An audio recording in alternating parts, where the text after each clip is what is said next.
Hello everyone, this is Old School from WhatTheBuck.net with our Bears preview game. Our Buccaneers travel across the pond to play the Chicago Bears in Wembley Stadium.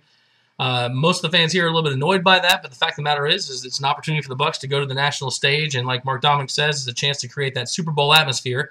But irrespective of the whys and wherefores, the fact of the matter is this Buccaneers team, after beating the Saints last week, is in an interesting position.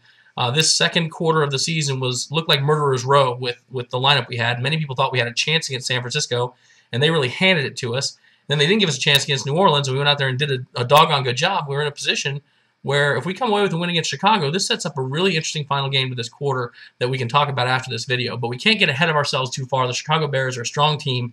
They're a strong team because teams that have a good running game are always strong. Now, you guys know I normally do keys to the game. The keys to this game are going to be very straightforward. The first one, 1A, 1B, and 1C, is stop Matt Forte. This guy represents more of the offense than any single player I think I've ever seen. He is a complete back. Every back that we face this year, and we face some pretty good backs, we've been able to say, oh, well, get your hands on him before he hits the line of scrimmage, force him to the middle, he's got crap hands out of the backfield. This guy simply does everything right, all the way up to and including blocking, whether it's chip blocking or staying in and max protect like they did against the Vikings last week, which gave them a chance to really get out there and impose their will on a team, albeit the Minnesota Vikings, as opposed to the way they played earlier in the year. Now, stopping Matt Forte isn't easy. A couple of things they're going to have to do. The Bucs are going to have to make sure they set their edge. Matt Forte loves to run around edge, specifically right edge, so Mike Bennett and whoever else is over that side is going to have to force him back to help. They're going to have to continue to improve on their fundamentals. The Buccaneers used to be a swarm tackling unit, and we've seen that start to kind of come back here as of late, which is tremendous. They're going to have to do that. One guy does not typically bring Matt Forte down. He runs through people. So hit him, wrap, and look for help, right? Everything we've got to have that number up on the whiteboard right now. Stop Matt Forte. A lot of people are saying we should be focusing on Devin Hester. I don't understand that. I understand how talented he is. I know he plays receiver too. I just don't really care.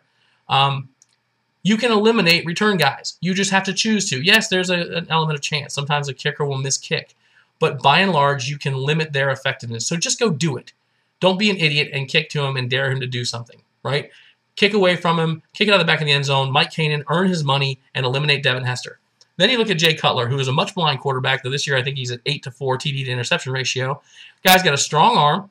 He is a lot like, I call him Vinny Johnson, because when he gets on a streak, man, the guy can make all the throws. But he tends to drift away from contact, probably because he's been beaten to crap for years. I think he's got over 100 sacks since he's gotten to Chicago in 2009. The closest next quarterback who's starting, I think, has 50.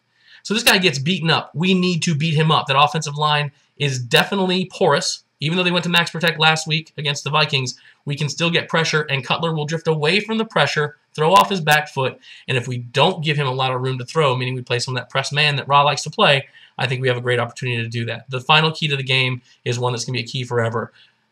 Dance with who brung you. Ernest Graham did a great job last week. I never anticipated he could play as well as he did in that game, and he did. You've got to hand him the ball. I do think Josh will have another improvement game where he will get some of the things and the pieces back into shape. I do see the Buccaneers getting a victory this week. I think we are the superior team versus the Bears.